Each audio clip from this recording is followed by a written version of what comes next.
როგორც ჩაატარეს საიქოცებმა 9 აპრილი.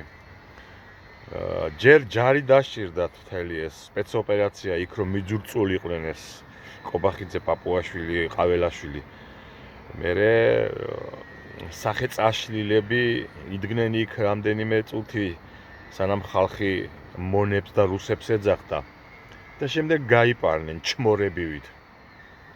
და პლუს კიდევ იქ უნდა გავითვალისწინოთ მანამდე ხალხში შემოყარეს ტიტუშკები, რომლებიც ადამიანებს შეურაცხყოფას აყენებდნენ და ჩხუბის პროვოცირებას ახდენდნენ, რომ იქ პოლიციის არსებობა და დიდი ძალები პოლიციისა გაემართლებინათ.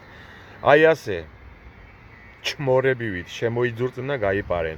არც ერთ მათგანს არც დაუწერიათ, არც უთქვიათ, რომ 9 აპრილი არის საქართველოს დამოუკიდებლობის აღდგენის აქტი. ეს ტრაგედია კი არ არის მარტო, დამოუკიდებლობის აღდგენის აქტია და არც ერთ მათგანს, არც ყაველაშვილს, არც პაპუასაშვილს, არც ყობახიძეს ზვიად გამსახურდიას ხსენებაც კი არ ქონიათ. რატომ არიან რუსები? აი ამიტომ არიან რუსები. რუსეთის პამპერსები, ურდოს პუტანები. არ არიან? მივაჯვი ისეთ ხელისუფლებას, ეგრეთ წოდებულს, რომელიც 9 აპრილის მემორიანთან მისასვლელად სპეცოპერაციებს ატარებს და მერე საწრაფოდ გარბის იქიდან. ხო ხედავთ, არ უყვარხართ ხალხს. ეს რა სიყვარულზეა ლაპარაკი, ეზიზღება ხალხს.